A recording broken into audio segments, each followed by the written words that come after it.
কিরে তুই কই থেকে দৌড়ে আইলি? আজকে আবার কোন কাম কইরা আইছস? আরে ও আর কি করা পারবো, চুরি ছাড়া কি জীবনে কিছু করা পারছে নাকি? হরে ঠিক কইছস, আজকে একটা চুরি করে নিয়ে আইছি, তাও আবার ফোন নে 3 ফুট আলা আইফোন। কিরে বেটা, তুই তো আমার ফোনের মতোই ফোন চুরি করে লই আইছস রে। ভালোই তো করছস, সাবাস। শালাই তো আমার থেকে বড় চোর হয়ে গেছে। কিন্তু সমস্যা তো একটা, এই ফোনের লক জানি না, কেমনে চালামু ক?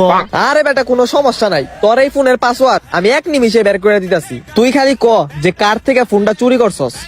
ওই যে পাঞ্জাবি এলা লোক দেহস না, ওর কাছ থেকে চুরি করছি। ওই লোকটা দেখ এবার এই ফোনের পাসওয়ার্ড কেমনে আমি লই আহি। দেখা হবে তোর সাথে face to face, eye to eye একটু পর। এক্সকিউজ মি ভাইয়া, এটা কি আপনার ফোন?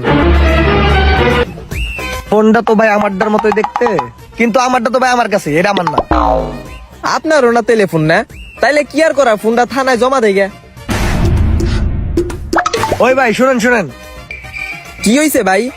ভাই, আমার ফোনটা তো পাইতাছি না, ফোনটা মনে হয় আমারই। ফোনটা আপনার, কিন্তু কোনো প্রমাণ তো নাই।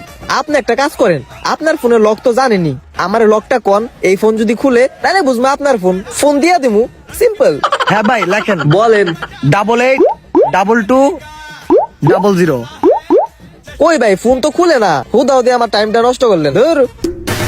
এই নে তোর চুরি করা ফোন, আর পাসওয়ার্ডটা উঠা। পাসওয়ার্ড ক? 228800। খুলছে। আরে এটা তো অসম্ভব।